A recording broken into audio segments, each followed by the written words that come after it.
श्रीमती चर्चा नहीं होगी सर। इत्फल एक बात बता दीजिए। श्रीमती प्रियंका गांधी वाड्रा।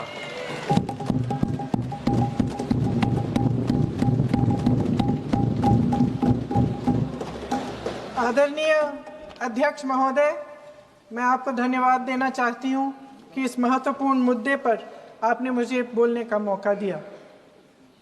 ये अलग बात है कि सत्ता पक्ष के लोग सब मेरे बोलने से पहले ही भाग गए। आइए आइए, आपको देख के मैं खुश थी कि आप वापस आ गए। सबसे पहले मैं उन सैनिकों, उन जवानों, उन अफसरों को नमन करना चाहती हूँ जो हमारे देश के रेगिस्तानों में, हमारे देश के घने जंगलों में, बर्फीले पहाड़ियों पे हमारी देश की रक्षा करते हैं, जो हर पल देश के लिए अपनी जान देने के लिए तैयार रहते हैं। 1948 से लेकर अब तक, जब से पाकिस्तानी रेडर्स ने कश्मीर पे हमला किया, तब से लेकर अब तक हमारे देश की अखंडता की रक्षा करने में उनका बड़ा योगदान है। हमारी आज़ादी अहिंसा के आंदोलन से हासिल हुई, लेकिन जैसे मैंने कहा, उसको कायम रखने के लिए हमारी सेना का बहुत बड़ा योगदान है। अध्यक्ष महोदय, कल मैं सदन में बैठी हुई सबके भाषण सुन रही थी। आदरणीय रक्षा मंत्री महोदय ने बोला, सत्ता पक्ष के कई मंत्रियों ने बोला। 1 घंटे का रक्षा मंत्री जी का लंबा भाषण था। सुनते सुनते एक बात मुझे बहुत खटक रही थी। उसके बाद जब दूसरे भाषण भी सुने आपके सत्ता पक्ष के, तब भी ये बात बार बार मेरे मन में आ रही थी कि सारी बातें कर ली, ऑपरेशन सिंदूर की बात कर ली, आतंकवाद की बात कर ली, देश की रक्षा की बात कर ली, इतिहास का पाठ भी पढ़ा दिया, लेकिन एक बात छूट गई। उस दिन 22 अप्रैल 2025 को जब 26 देशवासियों को अपने परिवार के सदस्यों के सामने खुलेआम मारा गया, तो ये हमला कैसे हुआ, क्यों हुआ?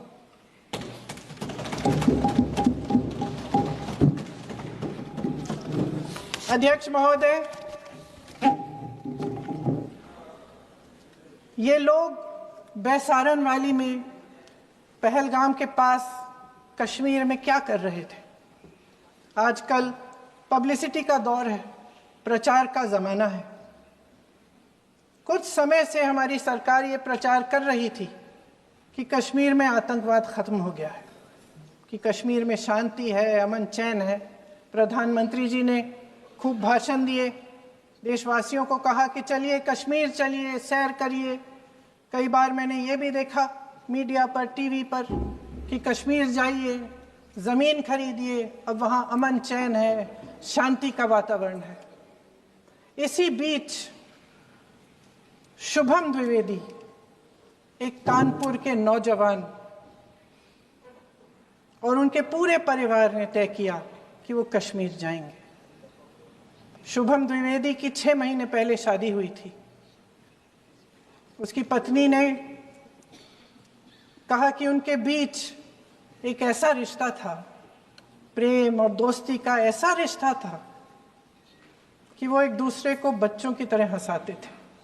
सोशल मीडिया पर एक वीडियो भी जारी है जिसमें पूरा परिवार एक साथ बैठा हुआ ताश खेल रहा है और ऐसे हंस रहे हैं, ऐसे हंस रहे हैं कि उस वीडियो को देख के किसी का भी दिल टूट जाए कि इस परिवार को इस तरह से उजड़ने क्यों दिया हमने।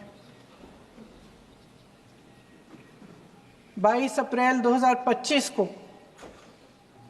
बैसारन वैली में मौसम का मिजाज अच्छा था। जैसे हर रोज़ लगातार 1000 से 1500 लोग वहां पहुंचते थे, उसी तरह से उस दिन भी तमाम पर्यटक वहां पहुंचे। वहां का रास्ता आसान नहीं है अध्यक्ष महोदय जी, जंगल से जाना पड़ता है, पहाड़ों के बीच जाना पड़ता है, घोड़े से जाना पड़ता है। ये परिवार वहां पहुंचे, मौसम सुहाना था, उनके बच्चे ट्रैम्पोलिन पे खेल रहे थे, कोई जिपलाइन कर रहा था, कोई चाय पी रहा था, तो कोई कश्मीर की सुंदर वादियों की ठंडी हवा का मजा ले रहा था। शुभम अपनी पत्नी के साथ एक स्टॉल पे खड़े थे, तभी अचानक 4 आतंकवादी जंगल में से निकलते हैं और शुभम को वहीं अपनी पत्नी के सामने मार डालते हैं। उसके बाद वे वहां से पूरे वैली में 1 घंटे के लिए लोगों को चुन चुन कर मारते हैं। किसी के पति को अपनी पत्नी के आंखों के सामने, किसी के पिता को अपने बेटे के सामने, चुन चुन कर 26 लोगों को मार डालते हैं। शुभम की पत्नी घबराकर वहां से भागने की कोशिश करती है, अपनी जान बचाने के लिए जंगल की तरफ दौड़ती है। वहां पता चलता है कि तमाम लोग जंगल की तरफ दौड़े हैं और अपनी जान बचाने की कोशिश कर रहे हैं। कोई अपने बेटे का हाथ पकड़ के पहाड़ों पर घसीटता हुआ जा रहा है, कोई कश्मीरी घोड़े वालों और गाइडों की मदद लेते हुए चले जा रहा है। कोई रास्ता नहीं है, कोई तरीका नहीं है, लेकिन किसी न किसी तरह से शुभम की पत्नी के शब्दों में किसी ऐसी शक्ति ने हमको बचा कर रखा कि हमें किसी न किसी तरह से हम अकेले नीचे पहुंचे। और मैं उनके लफ्ज पढ़ना चाहती हूं, क्योंकि उन्होंने कहा कि इस पूरे समय जब 1 घंटे के लिए चुन चुन कर भारतीय नागरिकों को मारा जा रहा था, इस पूरे समय उसे एक सुरक्षाकर्मी नहीं दिखा, एक सैनिक नहीं दिखा।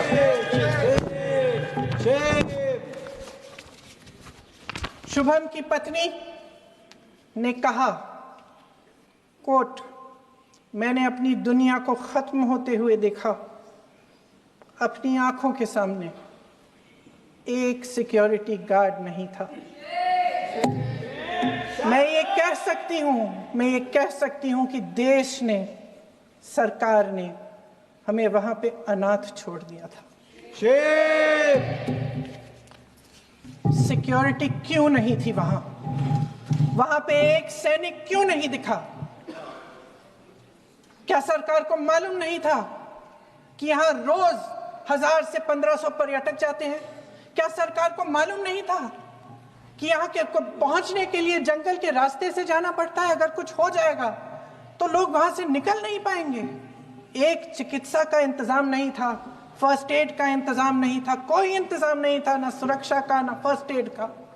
इन लोगों को भगवान भरोसे छोड़ दिया गया। ये लोग वहां पे इस सरकार के भरोसे गए और इस सरकार ने उन्हें भगवान भरोसे छोड़ दिया।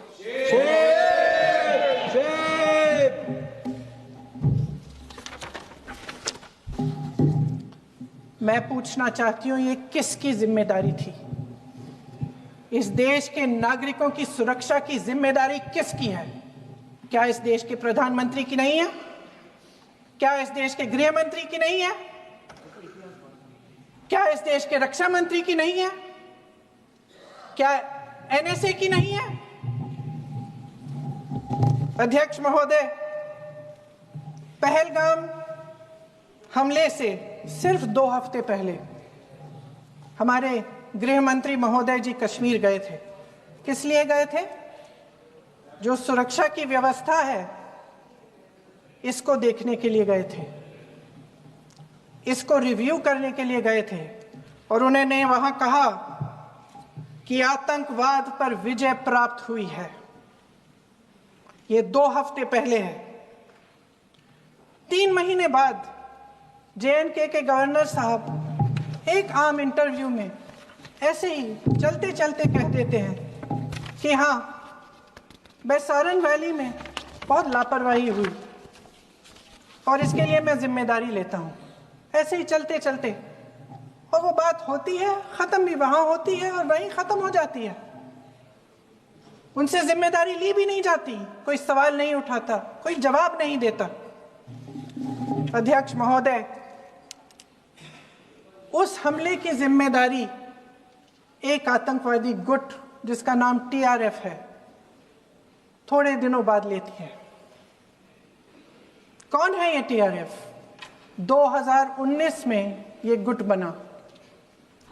2020 में इसने कश्मीर में आतंकवाद का काम शुरू कर दिया और 2020 अप्रैल 2020 से लेकर 22 अप्रैल 2025 तक इन्होंने 25 आतंकवादी हमले किए।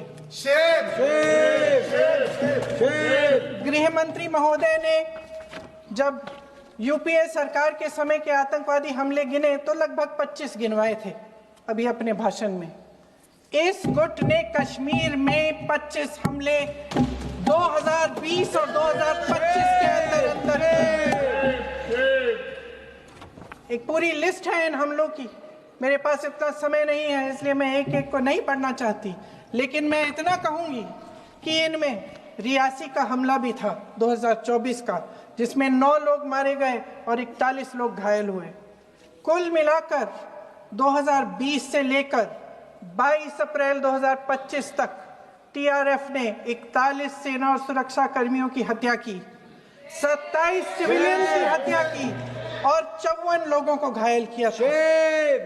भारत सरकार ने टीआरएफ को आतंकवादी संगठन का दर्जा कब दिया? 2020 में दिया, 2021 में दिया, 2022 में दिया, 2023 में दिया। 3 साल बाद, 3 सालों के लिए ये आतंकवादी गतिविधियां कर रहे हैं और आप इनको आतंकवादी संगठन तब कहते हैं 2023 में। इसकी क्या वजह थी? ये सब सरकार के संज्ञान में था और आप मुझे बताना चाहते हैं, सत्ता पक्ष के नेता बताना चाहते हैं कि ये सब आपके संज्ञान में था, लेकिन कोई भी एक ऐसी एजेंसी नहीं है हमारी सरकार की जिसको पता चला कि ऐसा हमला, ऐसा भयानक हमला होने जा रहा है हमारे देश में, कि पाकिस्तान में बैठे हुए इस हमले की योजना बन रही है कि हम भारत जाके हैवानियत करेंगे, 26 लोगों को मार डालेंगे और हमें पता ही नहीं है। क्या ये हमारी एजेंसियों की विफलता है कि नहीं है? ये बहुत बड़ी विफलता है, एक बहुत बड़ी विफलता है। जानते थे कि ये गुट है, जानते थे कि 5 सालों से ये आतंकवादी हमले कर रहा है, अध्यापकों को मारा, आर्मी के बड़े बड़े अफसरों को मारा, आम जनता को मार डाला, पुलिस वालों को मार डाला, और आप इन पे निगरानी नहीं रख रहे थे। और ये जो एजेंसियां हैं इनकी जिम्मेदारी कौन लेगा? क्या आईबी चीफ ने अपना इस्तीफा दिया? क्या किसी ने इस्तीफा दिया? गृह मंत्री जी के कार्य क्षेत्र में आता है इंटेलिजेंस ब्यूरो। क्या गृह मंत्री जी ने इस्तीफा दिया? इस्तीफा छोड़िए, जिम्मेदारी ली।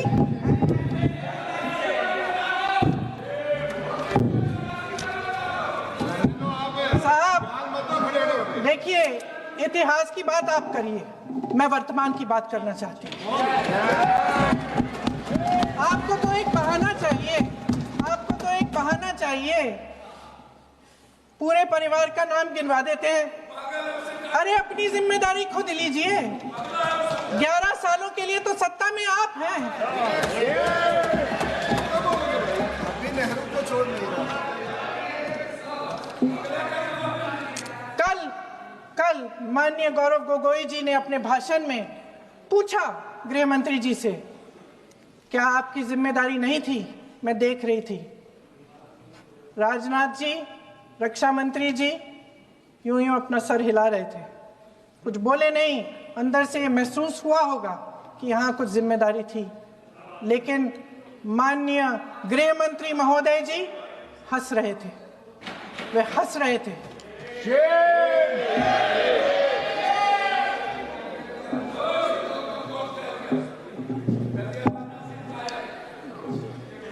अध्यक्ष महोदय, कल सत्ता पक्ष और आज भी सत्ता पक्ष के नेताओं ने 2008 के मुंबई के हमलों का जिक्र किया, बार बार कहा कि मनमोहन सिंह जी की सरकार ने कुछ नहीं किया। ये तो जानकारी होगी ना कि उसी समय जब वो आतंकवादी हमला चल रहा था तभी उन आतंकवादियों को मार डाला था, एक बचा था और उसको भी फांसी दे दी थी 2012 में। महाराष्ट्र के मुख्यमंत्री ने इस्तीफा दिया। देश के गृह मंत्री ने जिम्मेदारी लेकर इस्तीफा दिया। एक जवाबदेही थी पब्लिक के प्रति, एक जवाबदेही थी इस देश की जनता के प्रति, इस देश की धरती के प्रति।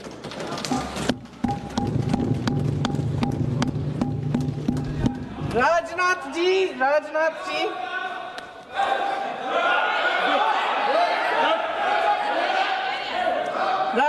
जी तो पुलवामा, उरी और पठानकोट के समय गृह मंत्री रहे थे। आज वे रक्षा मंत्री हैं और हमारे गृह मंत्री महोदय श्री अमित शाह जी के नाक के नीचे पूरा मणिपुर जल गया, दिल्ली में दंगे हुए, पहलगाम में हमला हुआ और आज भी वे उसी पद पर बैठे हैं। क्यों?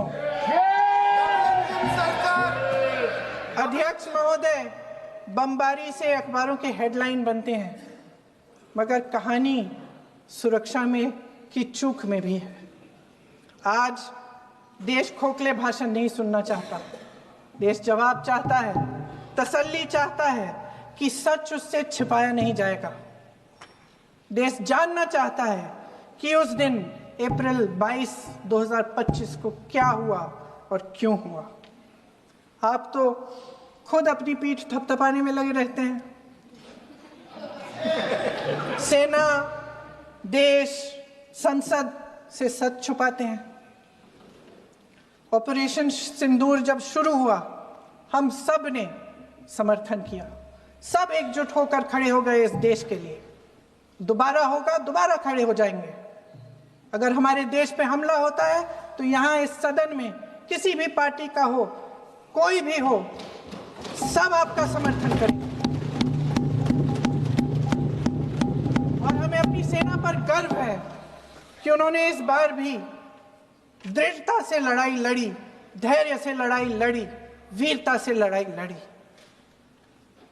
लेकिन इस ऑपरेशन का सिंदूर का क्रेडिट, उसका श्रेय तो हमारे प्रधानमंत्री जी चाहते हैं। सही भी है, ठीक है, सही है, श्रेय ले। ओलंपिक्स में हमारा मेडल आता है, उसका भी श्रेय लेते हैं। लेकिन सिर्फ श्रेय लेने से नहीं होता नेतृत्व, जिम्मेदारी भी लेनी पड़ती है।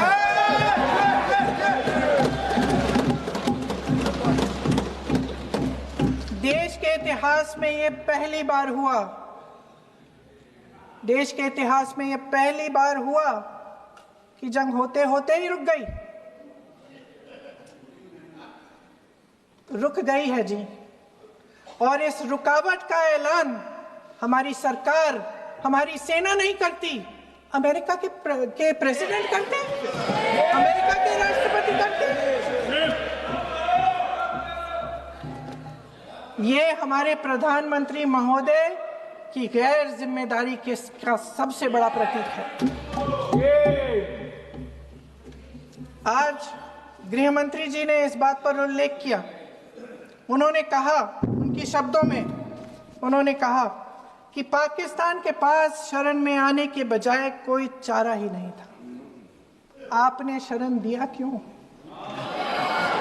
वो आते हैं आपके देश के अंदर, लोगों को मार डालते हैं और आप उनको शरण दे रहे हैं। क्यों दिया शरण?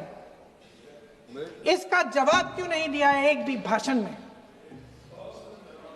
जैसे ये बात उठी, शरण की बात की, हमारे गृह मंत्री जी ने इतिहास में चले गए। नेहरू ने क्या किया, इंदिरा गांधी ने क्या किया, यहां तक कि मेरी मां के आंसुओं तक चले गए। लेकिन इस सवाल का जवाब नहीं दिया कि ये सीज फायर हुआ क्यों।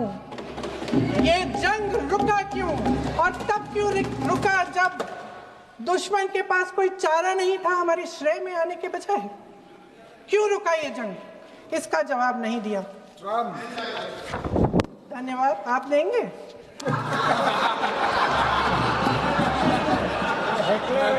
मंत्री देना भाई देना, आपको टाइम मिलेगा तो। टाइम नहीं मिलेगा आपको शायद। वैसे महोदय, मेरी माँ की आंसू की बात किए, मैं इसका जवाब देना चाहती हूँ। मेरी माँ के आंसू तब गिरे जब उनके पति को आतंकवादियों ने शहीद किया, जब वे मात्र 44 साल की थी। और आज अगर मैं इस सदन में खड़ी हूं और उन 26 लोगों की बात कर रही हूं, मैं इसलिए कर रही हूं क्योंकि मैं उनका दर्द जानती हूं, महसूस करती हूं।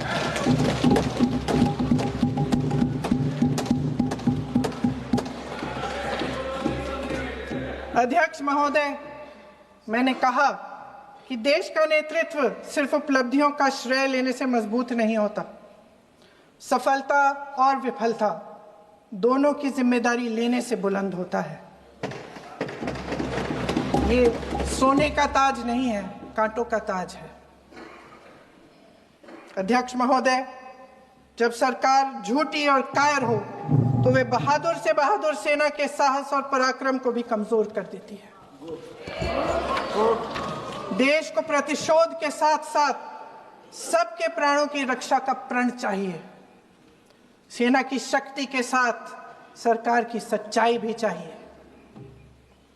महान देशभक्त शहीद इंदिरा गांधी जी, जिन्होंने सफल कूटनीति के बल पर अमेरिका के राष्ट्रपति निक्सन का मुकाबला करके पाकिस्तान का विभाजन करवाया, बांग्लादेश बनाया, 1 लाख पाकिस्तानी सैनिकों को आत्मसमर्पण करने पर मजबूर किया, उन्होंने कभी इसका श्रेय लेने की कोशिश नहीं की। ऑपरेशन सिंदूर का मकसद अगर पाकिस्तान को सबक सिखाना था तो शायद ये मकसद अभी अधूरा है, क्योंकि हमारी कूटनीति विफल रही है। इसका प्रमाण यही है कि ऑपरेशन सिंदूर के बाद एक पाकिस्तानी जनरल, जिसके हाथ खून से रंगे थे, अमेरिका के राष्ट्रपति के साथ बैठकर लंच खा रहे थे। अगर ऑपरेशन सिंदूर का मकसद आतंकवाद को खत्म करने का था तो पाकिस्तान को संयुक्त राष्ट्र के आतंकवाद विरोधी समिति का अध्यक्ष चुने जाने से इस मकसद को धक्का लगा है। इसकी जिम्मेदारी कौन लेगा? क्या हमारे प्रधानमंत्री लेंगे? क्या उनमें ये हिम्मत है? नहीं है। अगर इस ऑपरेशन के दौरान हमारे जहाजों का नुकसान नहीं हुआ तो सदन में इसे साफ साफ कहने से क्या डर है? क्यों नहीं कहा है? कल भी रक्षा मंत्री जी ने कहा कि हमारे इंफ्रास्ट्रक्चर का नुकसान नहीं हुआ, तो जहाजों के बारे में भी बता दें, साफ साफ बता दें, क्या हर्ज है? सच्चाई तो है। सवालों से बचने के लिए ये सरकार हमेशा प्रयास करती है। इसकी राजनीतिक कायरता बेमिसाल है।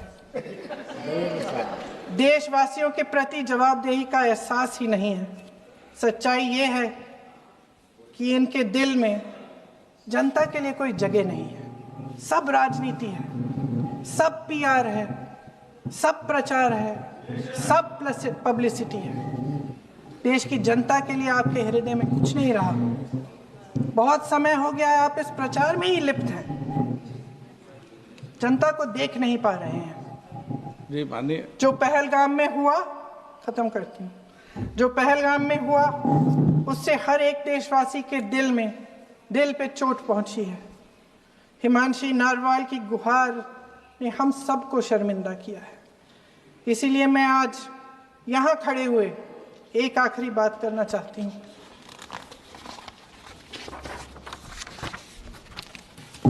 इस सदन में लगभग सभी के पास सुरक्षा है, सुरक्षा की व्यवस्था है।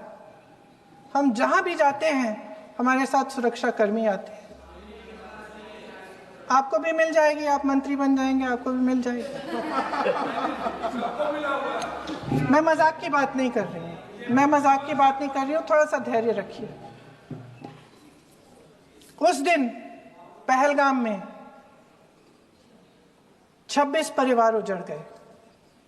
26 लोगों को अपने परिवार के सदस्य के सामने मारा गया। 26 बेटे, पति, पिता गुजर गए। उनमें से 25 भारतीय थे। भारतीय थे।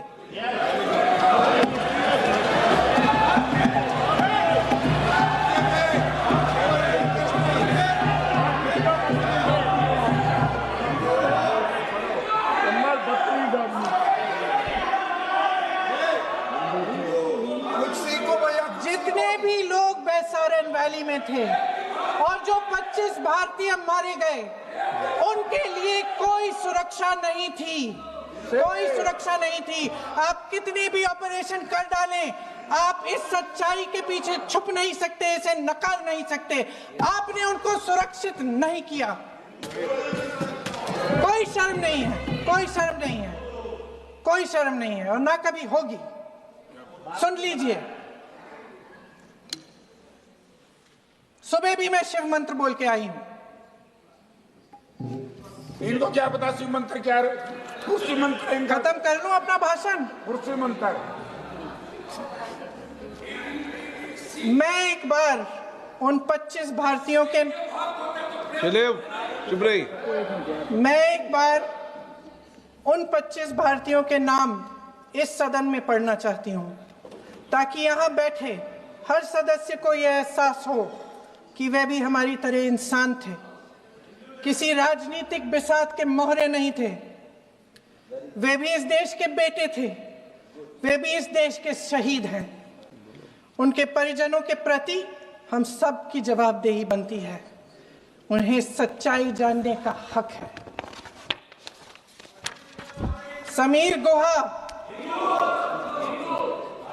भारतीय, बिट्टन अधिकारी, मनीष रंजन, हेमंत सुहास जोशी, विनय नारवाल, सुशील नथनियल, अतुल श्रीकांत मोने, सैयद आदिल हुसैन शाह, नीरज वानी, रामचंद्रन, संजय लक्ष्मण लेले, मानिए प्लीज। दिनेश अग्रवाल, दिलीप दिल से, कुमार सतपति, JS चंद्रमौली। अब आप बोलिए, अब आराम से। JS चंद्रमौली, यतीश परमार, S मधुसूदन राव, सदस्य नारे